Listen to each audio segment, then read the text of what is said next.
Oremos. Senhor nosso Deus e Pai querido, muito obrigado pela bondade do Senhor em nossas vidas. Te agradecemos pelo privilégio de poder te louvar. Pedimos agora, Senhor, direção ao Teu Santo Espírito, a iluminação dele para a compreensão da Tua Santa Palavra. E assim, ó Pai, que possamos também colocar em prática em nossas vidas para a glória do Teu Santo Nome. Nós oramos agradecidos em nome do Teu Filho amado, nosso Senhor e Salvador, Jesus Cristo. Amém. Vamos abrir nossas Bíblias em Romanos, capítulo 14, ou melhor, capítulo 15, né? Romanos, capítulo 15.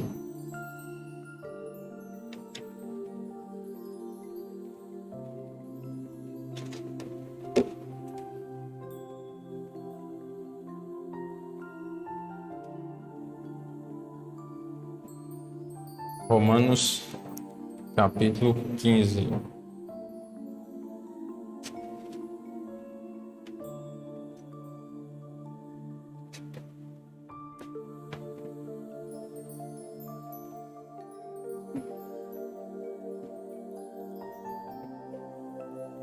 Romanos, capítulo 15.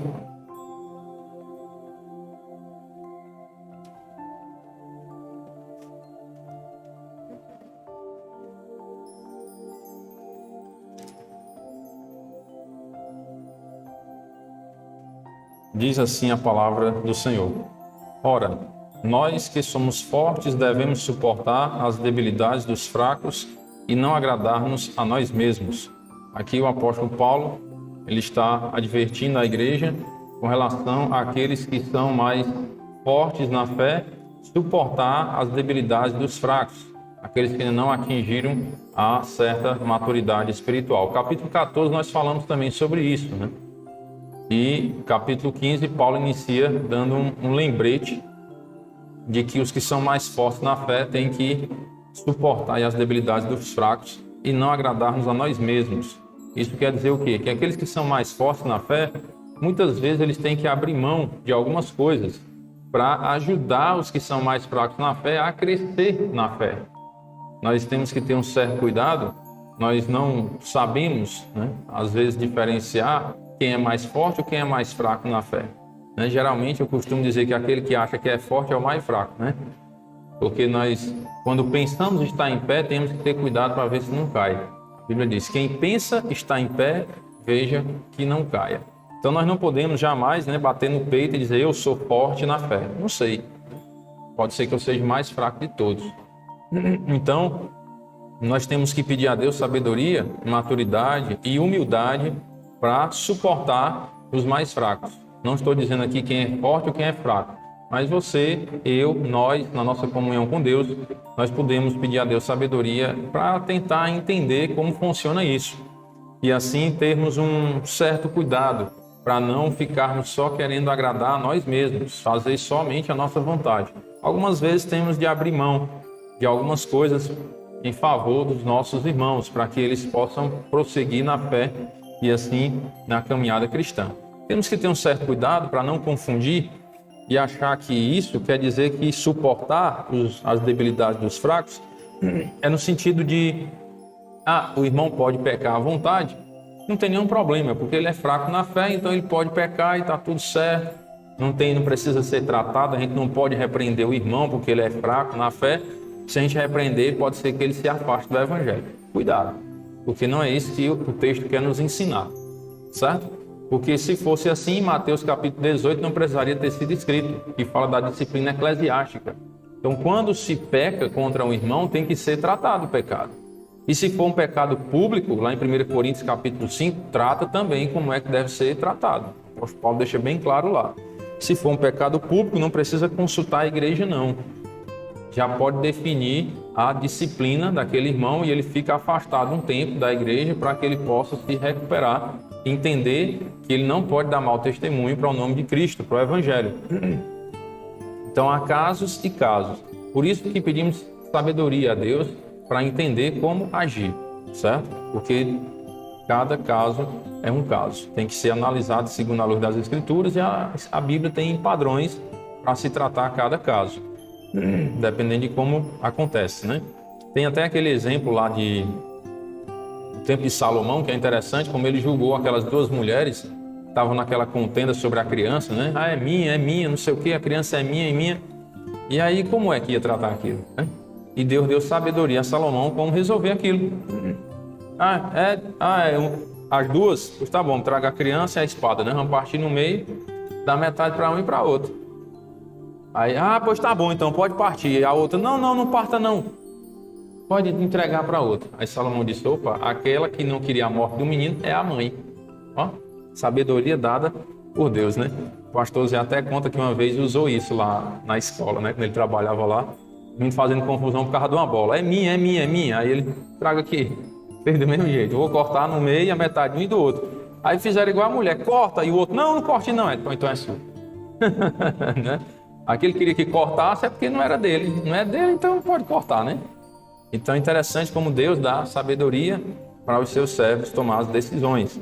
Então temos que entender que essa questão de suportar a debilidade dos fracos não é passar a mão por cima da cabeça porque o irmãozinho pecou. Mas aquele é fraco, mas tá bom, pode continuar aí, sem tratamento. Não é. Tem que tratar os pecados. As debilidades dos fracos aqui vem no sentido de quê? De alguma compreensão com relação a algum texto mais pesado, né, que às vezes o irmão tem dificuldade de entender e nós não vamos brigar por conta disso. Então a gente vai com calma e não vamos desprezar o irmão. Como é que pode? O irmão não entendeu isso? Não, tem calma, que tudo tem seu tempo, né, para poder digerir o entendimento das Escrituras. Então tudo tem tempo determinado aí. Então, quanto mais o irmão busca a Deus, mais ele vai crescer na fé e mais ele vai conseguir ter o entendimento das Escrituras. Versículo 2 diz, portanto, cada um de nós agrade ao próximo no que é bom para a edificação. Então, nós temos que agradar os nossos irmãos, mas no que é bom para a edificação. Nós não podemos estar abrindo mão das nossas convicções bíblicas, do que é certo, para agradar o próximo, se isso não vai edificar a igreja.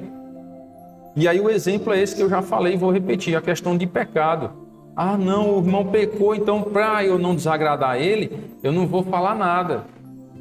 Não vou tratar não o assunto, deixa aí. Mas espera aí, esse tipo de decisão vai edificar a igreja? Eu não tratar um pecado de um irmão vai edificar a igreja? Não vai edificar a igreja. Então tenho que tratar, porque ele diz, cada um de nós agrade ao próximo no que é bom para a edificação. Eu passar a mão por cima da cabeça do irmão quando ele está pecando, não vai edificá-lo. É só você lembrar do exemplo de uma criança. Quando a criança está fazendo o que é errado e você não repreende, não corrige, ele vai ser edificado? Ele vai fazer o que é certo? Não vai. Então tem que tratar. O erro tem que ser tratado. Então que fique bem claro. Temos que agradar os nossos irmãos? Sim, temos que agradar os nossos irmãos. Temos que, às vezes, abrir mão de alguma coisa? Sim, temos de abrir mão de algumas coisas, às vezes, para que o nosso irmão possa prosseguir na caminhada cristã. Mas, se é pecado, tem que ser tratado. Certo? Versículo 3 diz, porque também Cristo não se agradou a si mesmo. Antes, como está escrito, as injúrias dos que te ultrajavam caíram sobre mim. Então, o próprio Senhor Jesus abriu mão de algumas coisas. Ele não procurou somente ser agradado. Ele veio para servir. Então, Cristo é o nosso maior exemplo. E aí precisamos seguir esse exemplo dele. E estar dispostos a servir os nossos irmãos. E assim procurar viver em harmonia, em união. Quando Paulo vem tratar desse assunto, irmãos, é para que nós possamos aprender a viver em comunhão com os nossos irmãos. Como eu já tenho falado algumas vezes, a doutrina que é inegociável é a da salvação pela fé em Cristo. Mas outros posicionamentos nossos, não vamos brigar por conta disso não, certo? Não vamos brigar por conta disso. Irmão, você pensa diferente de mim com relação à política. E daí? Nós vamos brigar por conta disso? Nós vamos separar a igreja porque uns é da direita, outros é da esquerda, é? Não, irmãos. Cada um tem o seu posicionamento político e cada um vai prestar conta com Deus. Né? Então nós não vamos brigar por conta disso. Eu torço Corinthians, eu torço Flamengo. Vamos dividir os flamenguistas para cá, os corintianos para lá, né? Também ninguém vai brigar por conta disso. Tá? Porque eu acho que deve guardar esse determinado dia na semana, o outro acha que deve guardar tal dia. Tá bom, nós não vamos brigar também por conta disso, não. Tá?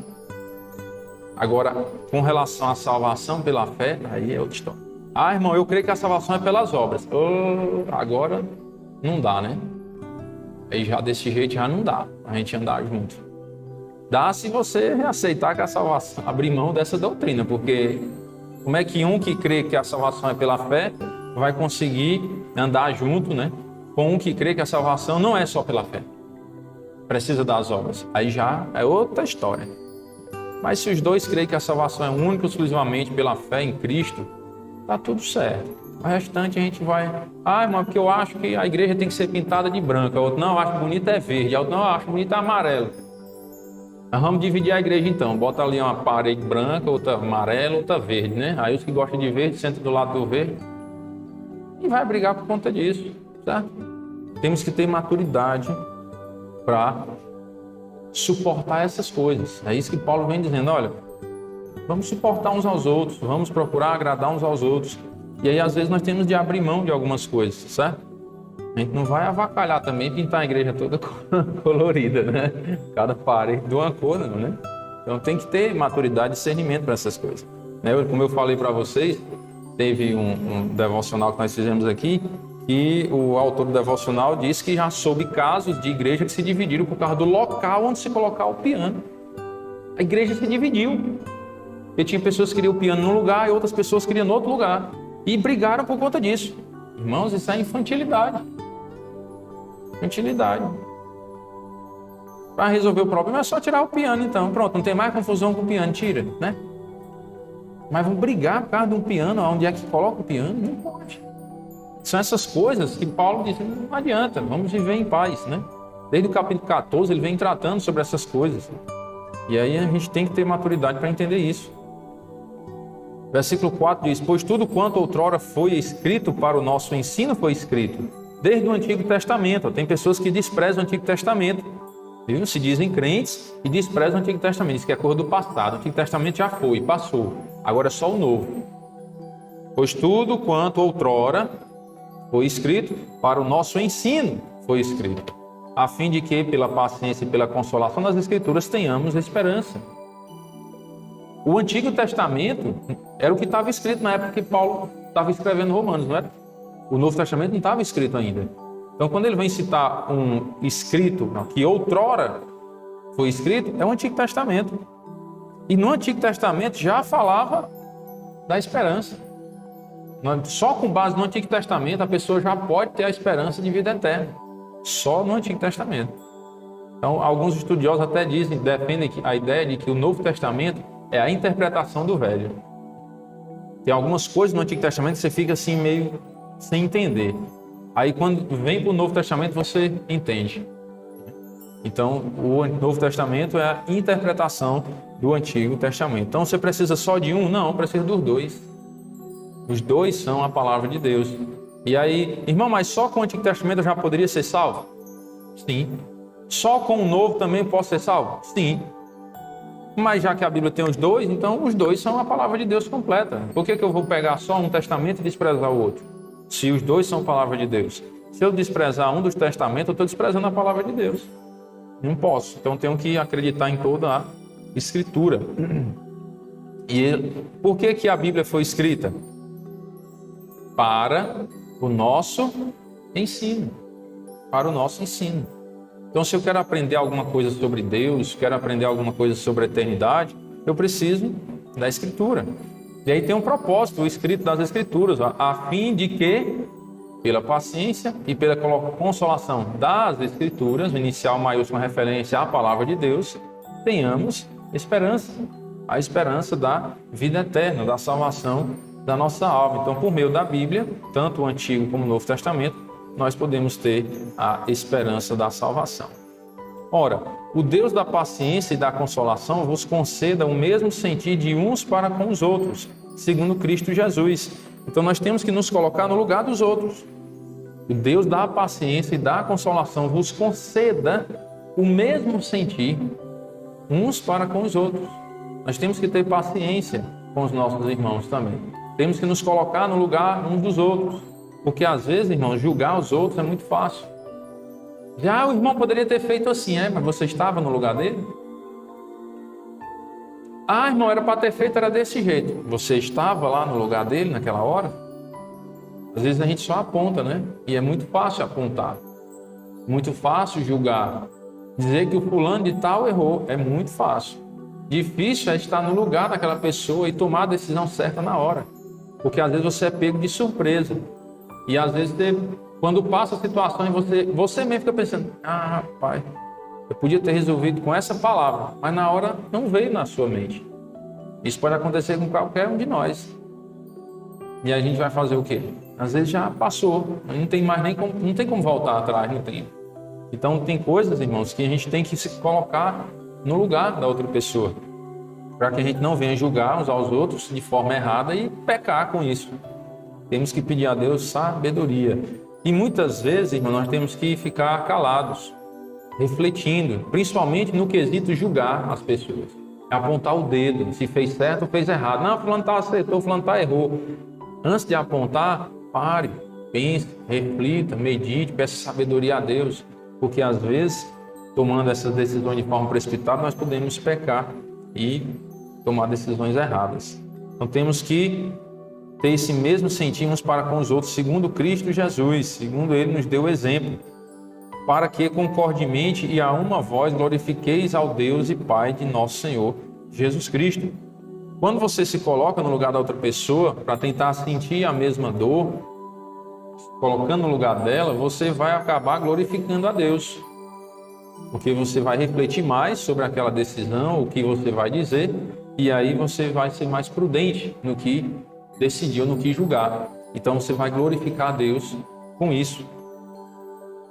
Portanto, acolhei-vos uns aos outros, como também Cristo nos acolheu para a glória de Deus. Não podemos desprezar os irmãos por pensar diferente de nós. Temos que acolher uns aos outros, como Cristo nos acolheu. Às vezes, tem irmãos que podem até dizer alguma coisa que não nos agrada. Pode até nos ofender em alguma coisa. Mas nós temos que perdoar. Temos que estar com o coração aberto para o perdão. Porque Cristo ele nos deu esse exemplo.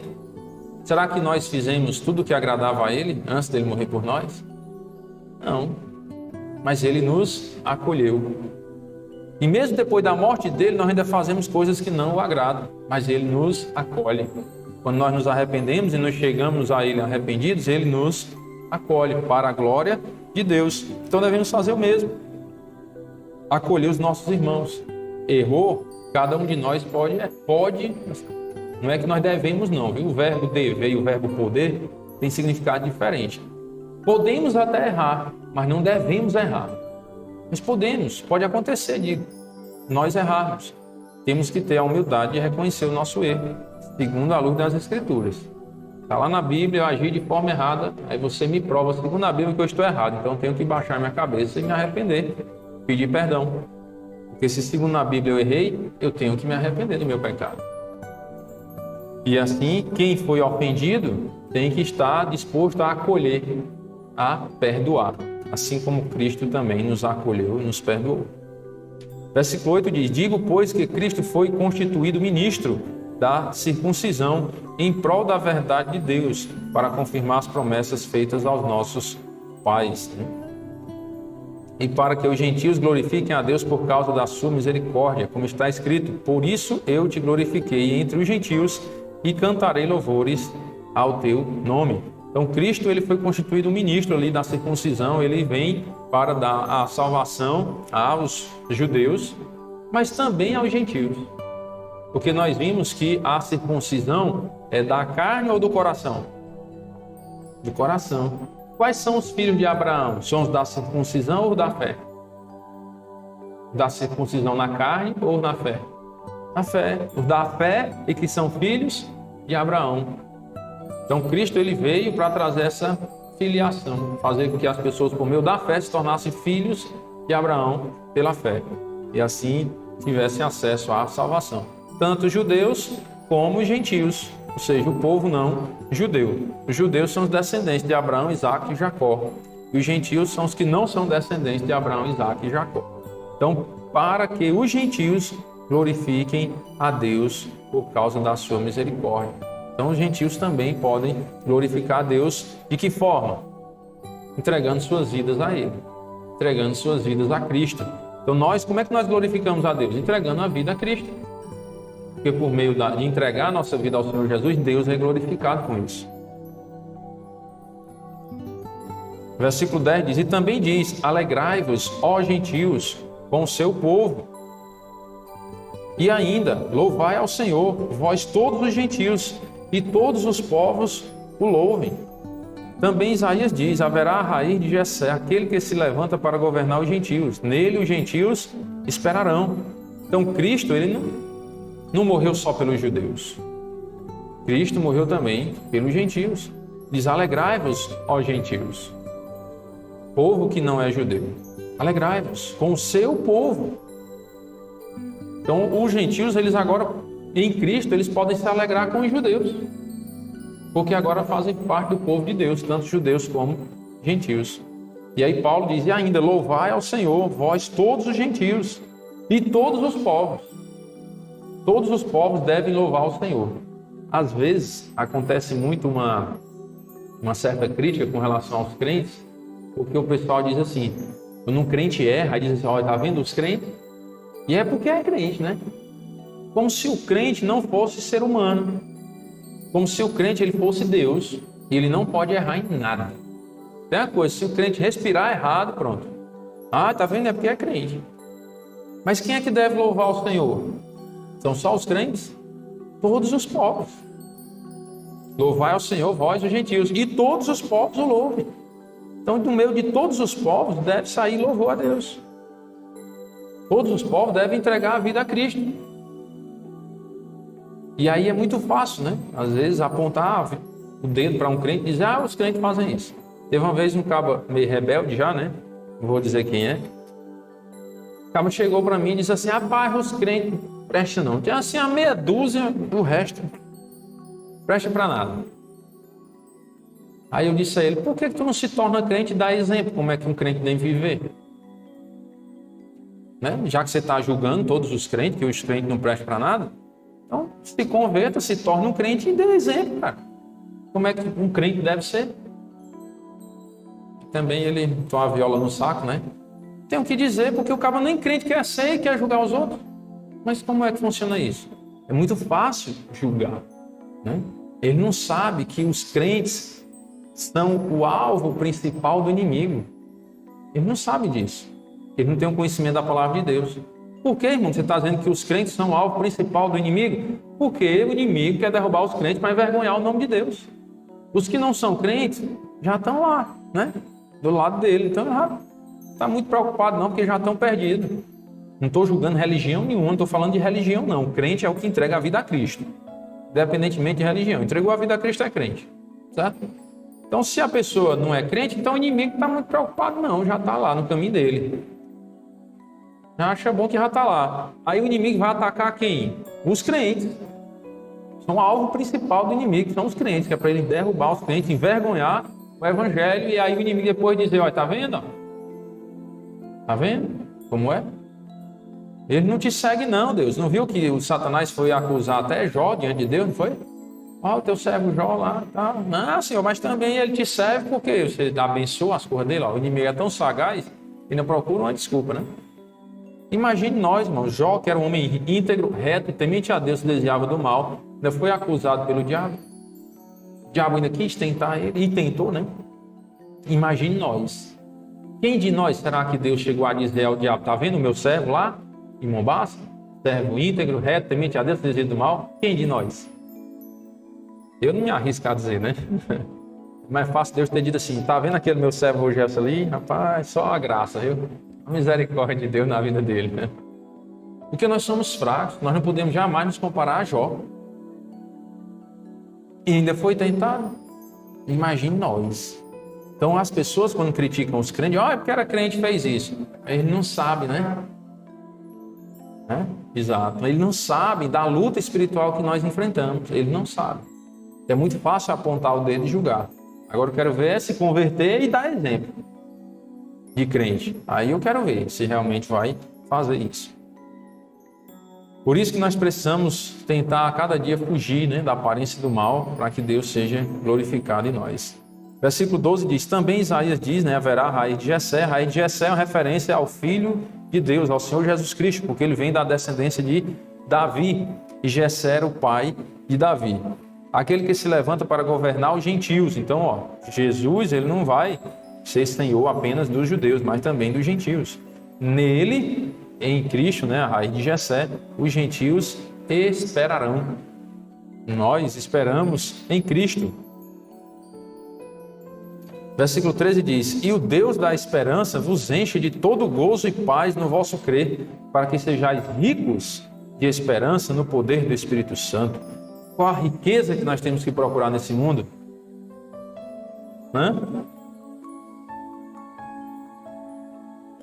Esperança.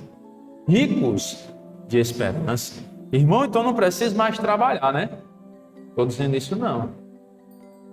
Pelo contrário, nós crentes temos que dar exemplo de como se trabalha. Trabalhar duro, trabalhar bastante mesmo, dar exemplo para as pessoas como é que um filho de Deus age, trabalhar direito, certinho, com honestidade, ganhar o pão de cada dia, pagar as contas em dias. O crente tem que dar exemplo, tem que trabalhar mesmo. Porque às vezes as pessoas deturpam achando, dizendo que assim, não, o crente ele tem que ser pobre, miserável, né? O crente tem que ser pobre. E o pastor, pior ainda, esse é que tem que pedir esmola. Tem gente que acha isso, que o pastor tem que ser pobre lascado de Jó, né? Tem que pedir esmola, viver das esmolas dos outros. E não é assim não, irmãos. O servo de Deus eram abastados, né? Abraão e Ló, eles podiam habitar na mesma terra. Tinha tanto gado e rebanho que não podia nem habitar na mesma terra, já de se apartar, que não cabia não. Jó era o maior do Oriente, maior, era muito rico, muito rico. Então nada impede de um crente ser rico, não. Só que a riqueza que nós temos que procurar é de esperança. É a fé em Cristo. A riqueza material vai vir, e se Deus quiser dar, tudo bem. E se Ele não quiser, tudo bem também. Porque a riqueza que temos que procurar é a riqueza da esperança.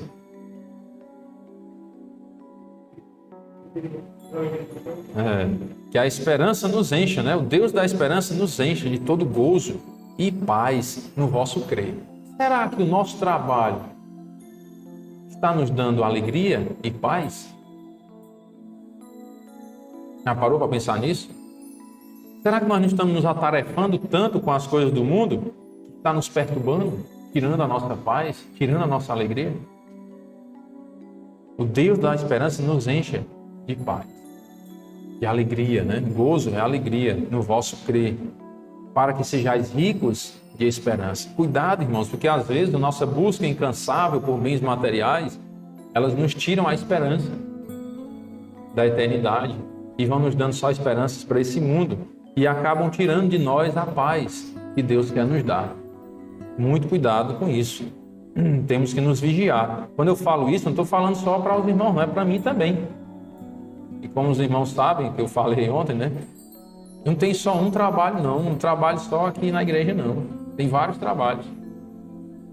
E a gente tem que se policiar, tem que se vigiar para ter o tempo com Deus, ter o tempo de leitura da Bíblia, o tempo de oração, o tempo de estudo da palavra, tem que ter o tempo de evangelizar também. E hoje é muito fácil, né? Que é só com alguns cliques nas redes sociais você faz evangelização aí para pessoas que estão bem distantes de você consegue evangelizar. Então é uma bênção hoje. Você servir a Deus está muito fácil. Está tão fácil que o povo não quer, né? E às vezes o povo não valoriza o que é fácil. Acha melhor pagar caro para destruir a própria vida, né? Nos vícios e nas coisas, nos prazeres do mundo. Então cuidado, nos policiemos para que os bens materiais não nos afastem de Deus. Vamos trabalhar, mas também vamos buscar Deus com prioridade. Versículo 14 diz, e certo estou, meus irmãos, sim, eu mesmo, a vosso respeito, de que estáis possuídos de bondade, cheios de todo o conhecimento, aptos para vos admoestardes uns aos outros. Né? Paulo aqui está dando um elogio à igreja que estava lá em Roma, porque ele sabia, né, a respeito deles, que eles estavam possuídos de bondade, eram pessoas realmente piedosas, que estavam buscando a Deus com sinceridade, cheios de todo o conhecimento, eles estudavam as Escrituras, e tinha um conhecimento aprofundado da Bíblia. Então Paulo está elogiando eles aqui, aptos para vos admoestardes uns aos outros, devido ao conhecimento que eles tinham da Bíblia, a profundidade dos estudos, eles tinham capacidade para se admoestar, se advertir, corrigir uns aos outros, aconselhar uns aos outros e assim crescerem juntos na graça e no conhecimento do Senhor Jesus Cristo. Então Paulo estava certo disso. Paulo sabia que os irmãos lá da igreja em Roma eram espirituais, estavam buscando a Deus com sinceridade. Entretanto, acho muito interessante o versículo 15.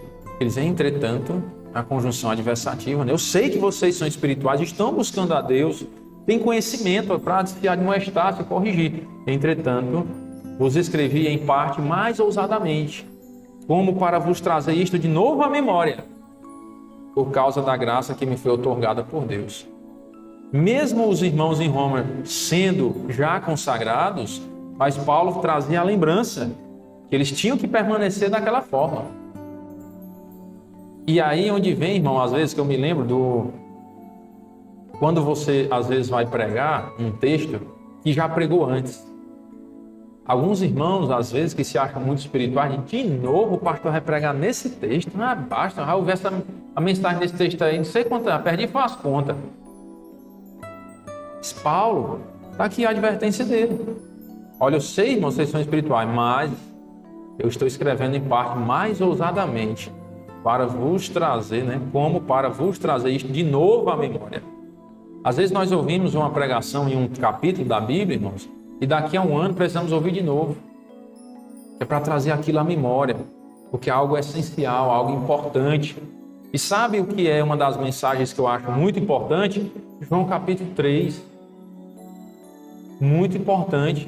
João capítulo 1, que fala que Jesus é o Cordeiro de Deus, que tira o pecado do mundo. De forma resumida, sabe quais são as pregações que eu acho muito importantes? Todas, né? Mas umas que nós precisamos estar revendo constantemente são as pregações sobre salvação. As pregações sobre salvação, irmãos, não são só para as pessoas que estão chegando na igreja ou para os novos convertidos, não. Para quem está maduro na fé também é importante. Para que nós não nos esqueçamos como fomos salvos. Para que nós possamos estar sempre lembrando o sacrifício de Cristo por nós. E ficar bem vivo na mente o que foi que Cristo fez por nós. Para não nos esquecermos disso. Porque se formos nos esquecendo do sacrifício de Cristo, e às vezes procurando só coisas mais profundas, cuidado para não cair na soberba. Então temos que ter um equilíbrio. Às vezes nós nos achamos muito espirituais, não, porque agora eu conheço coisas muito profundas da Bíblia, então eu sou o cara, né? Cuidado. E a humildade tem que estar sempre presente em nossas vidas. Então não podemos nos esquecer das doutrinas elementares, daquela doutrina da salvação em Cristo, é o que nos mantém firmes. Você pode fazer uma experiência. Um dia que você não estiver muito bem, assim, espiritualmente, né? Um pouco triste, desanimado, vá pregar o evangelho para alguém. Faça o teste. Eu vou lá na casa de fulano de tal, meu amigo, vou pregar o evangelho para ele. E vá lá. Aí quando você voltar, você me diga o que foi que aconteceu. Se você ainda continua desanimado. Eu falo isso porque nós tivemos experiência própria com isso. Aconteceu várias vezes, quando nós estávamos em Minerolândia, trabalhando na igreja de lá, a gente vinha no sábado, né, fazer algumas visitas, aí devido à correria da semana, né, segunda a sexta, trabalho, correria e tudo, aquele estresse do dia a dia, aí no sábado a gente estava assim desanimado, uma vontade de ficar em casa para relaxar, esparecer, né, mas só que tinha um compromisso com Deus, que era evangelizar, pregar o evangelho. Então vamos lá. E aí, desanimado, quando a gente voltava, jubilando, de alegria, paz. E a gente ia pregar o que para eles? Não eram as profecias profundas, os mistérios da Bíblia, não. O Evangelho. Salvação. E nós éramos edificados. Nós que íamos pregar, éramos edificados. Então, para você ver o poder que a palavra de Deus tem. E nós temos que ficar lembrando dessas doutrinas básicas da vida cristã. Temos que estar alicerçados nela todo o tempo. Está desanimado? Leia o Evangelho. Lembre da salvação em Cristo. Leia aqueles versículos evangelísticos. Você vai sentir assim, opa, peraí, por que eu estou assim? Não tem motivo. Cristo morreu por mim na cruz. Então eu tenho que estar animado, esperando a volta de Cristo, o meu encontro com Ele. Não posso viver dessa forma. Quando nós vivemos, irmãos, tristes demais, não estou dizendo que a gente não sente tristeza não, porque nós temos as nossas fraquezas e temos os momentos de tristeza. Mas quando nós vivemos assim, direto, está algo errado. Algo errado. Nós temos que nos refugiar na palavra de Deus. Que é a fonte de alegria, a fonte de esperança. Olha quantas vezes não se fala de esperança aqui nesse texto. Sejais ricos de esperança. Alguém que está com uma esperança de uma coisa boa, ele fica triste?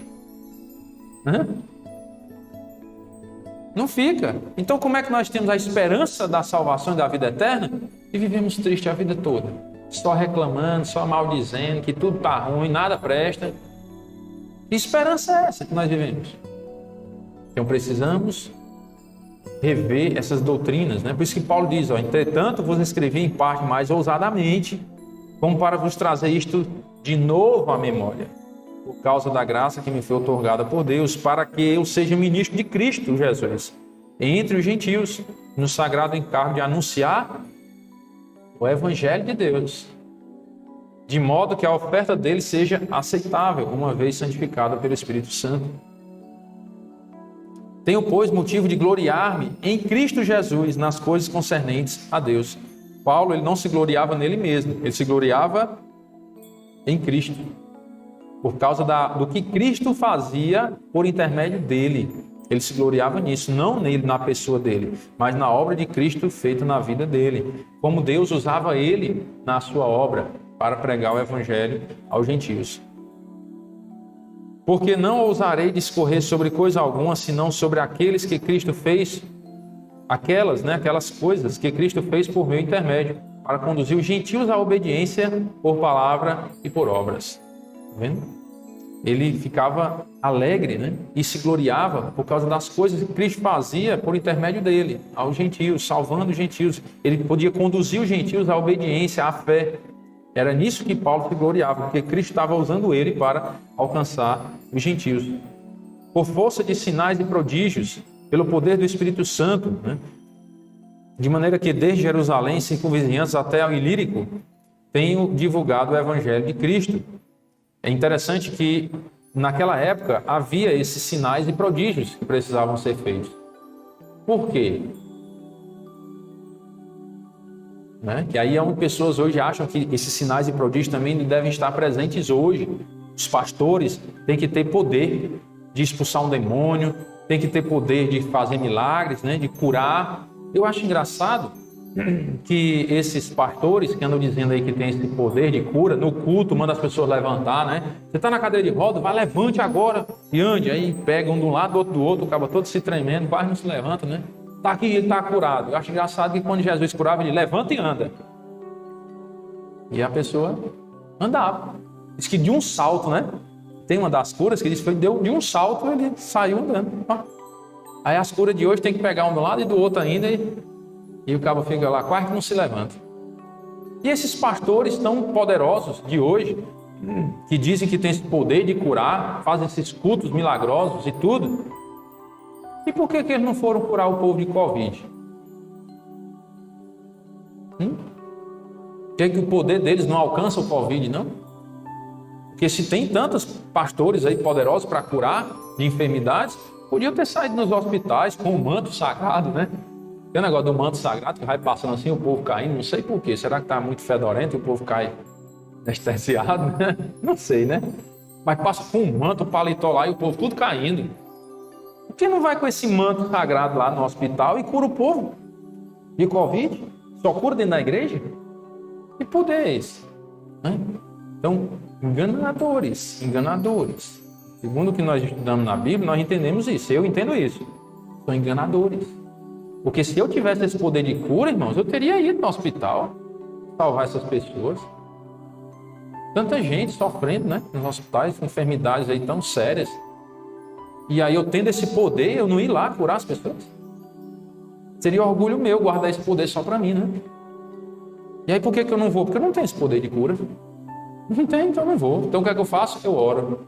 Entrego a Deus para que Deus possa agir na vida das pessoas. E aí, no dia que ele quiser agir, ele pode. Porque ele tem poder. Então, esses sinais e prodígios que haviam naquele tempo, irmãos, era porque a Bíblia não estava completa. O Novo Testamento não estava escrito. Então, para que as pessoas acreditassem que aqueles homens eram de Deus, eles tinham esse poder, Deus deu esse poder a eles para confirmar a mensagem. Eles faziam aqueles milagres e as pessoas, opa, então é de Deus. Para fazer um negócio desse, né? Então, era por isso que havia esses sinais e prodígios naquela época. Mas hoje, não precisa mais disso, porque já tem a palavra de Deus escrita. Você vê na parábola do rico e Lázaro que o pai Abraão diz, eles têm Moisés e os profetas, ouça. A Bíblia está escrita, ouça a Bíblia.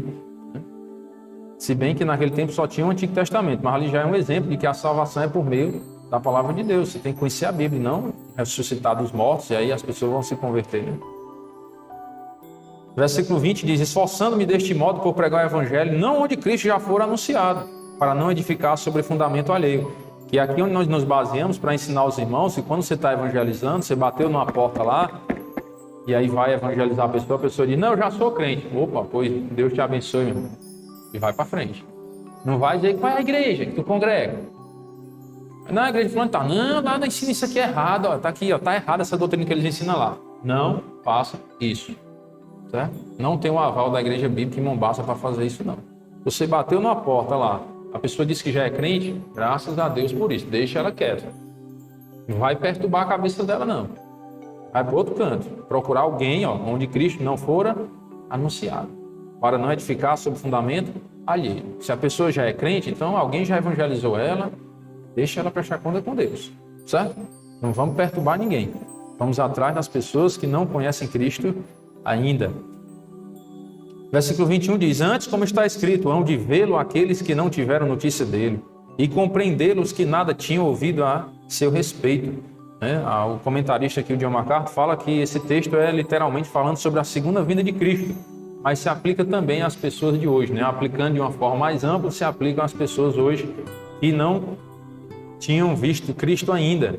E aí Paulo vinha anunciando, e aí a igreja de Deus anunciando o Senhor Jesus também, hão de vê-lo aqueles que não tiveram notícia dele. As pessoas vão conhecer a Cristo por meio da pregação do Evangelho e compreendê-lo os que nada tinham ouvido a seu respeito. Por isso que precisamos pregar a Bíblia e ter muito cuidado, irmãos, com as experiências pessoais.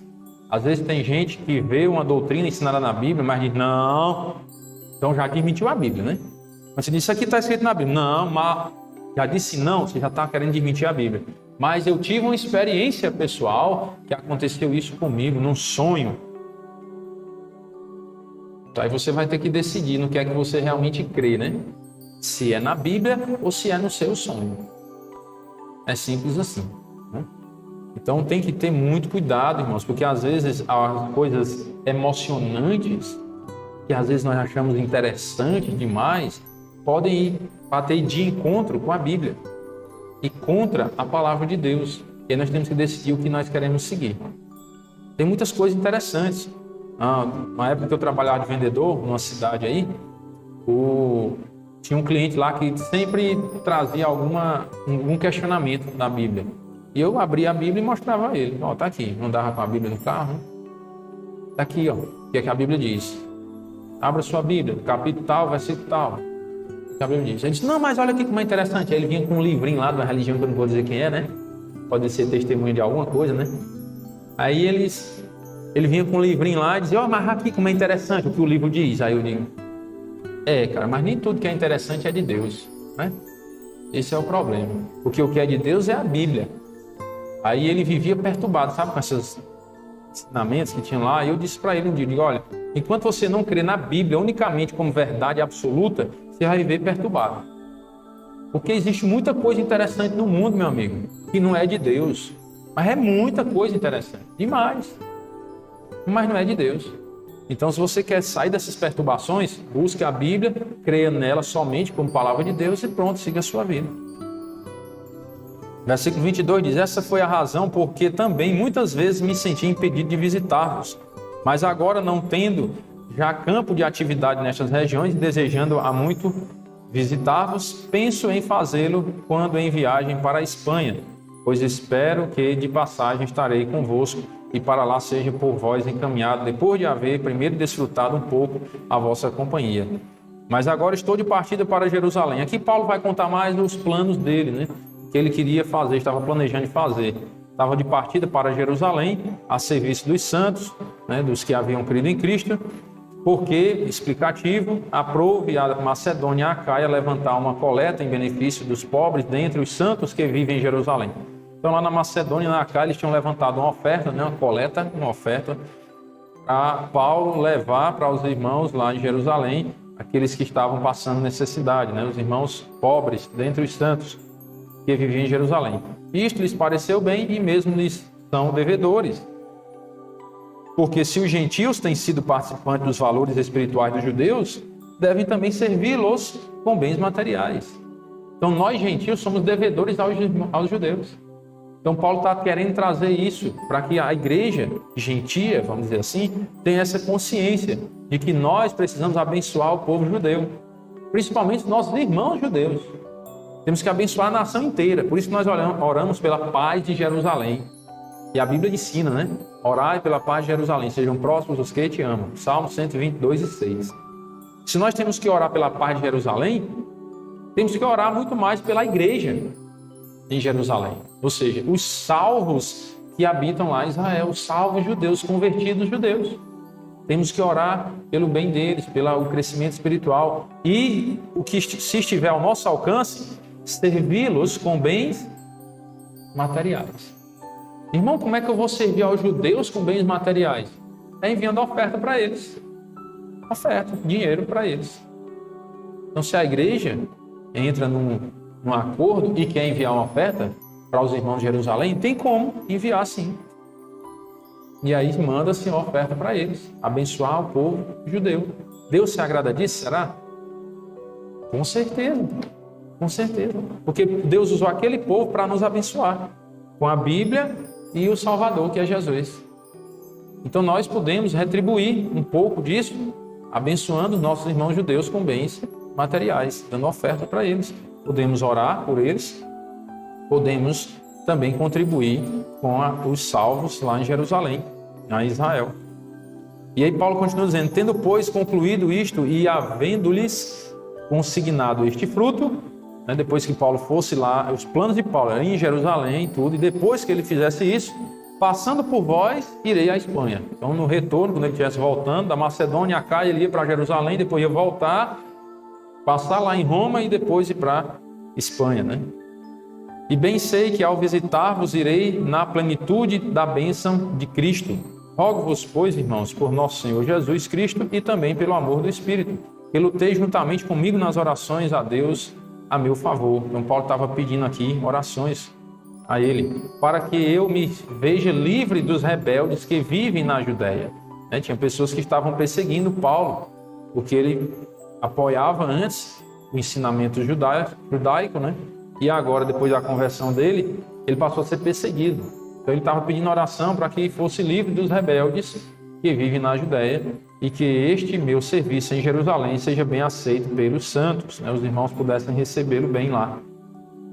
A fim de que, ao visitar-vos pela vontade de Deus, chegue à vossa presença com alegria e possa recrear-me convosco, né? Era o desejo dele, depois de visitar os irmãos lá na Judéia, lá em Jerusalém, ele pudesse voltar, passar lá em Roma e se alegrar com os irmãos lá em Roma. E o Deus da paz seja com todos vós. Amém.